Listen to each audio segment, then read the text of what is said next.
A Chain of Evidence, a Fleming Stone mystery by Carolyn Wells, narrated by John Rayburn. I do hate changes, but when my sister Laura, who keeps house for me, determined to move further uptown, I really had no choice in the matter but to acquiesce. I am a bachelor of long standing, and it's my opinion that the way to manage women is simply to humor their whims, and since Laura's husband died, I've been more indulgent to her than before. Anyway, the chief thing to have in one's household is peace, and I found I secured that easily enough by letting Laura do just as she liked, and as in return she kept my home comfortable and pleasant for me, I considered that honors were even. Therefore, when she decided we would move, I made no serious objection, at least not in advance. Had I known what apartment hunting meant, I should have refused to leave our Gramercy Park home.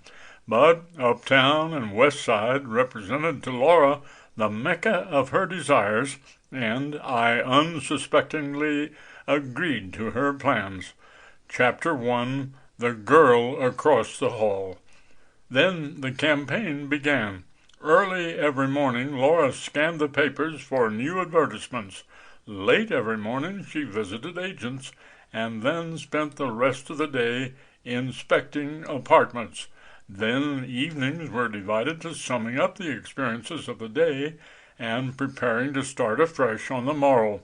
She was untiring in her efforts, always hopeful and indeed positive that she would yet find that one apartment that combined all possible advantages and possessed no objectionable features. At first I went with her on her expeditions, but I soon saw the futility of this, and in a sudden access of independence I declared I would have no more to do with the search. She might hunt as long as she chose, she might decide upon whatever home she chose, but it must be without my advice or assistance. I expressed myself as perfectly willing to live in the home she selected, but I refused to trail around in search of it. Being convinced of my determination, my sister accepted the situation and continued the search by herself.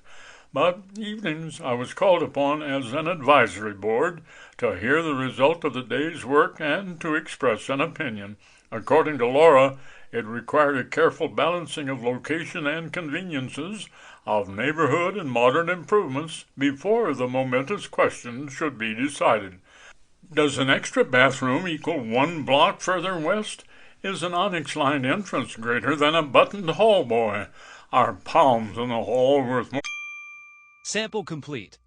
Ready to continue?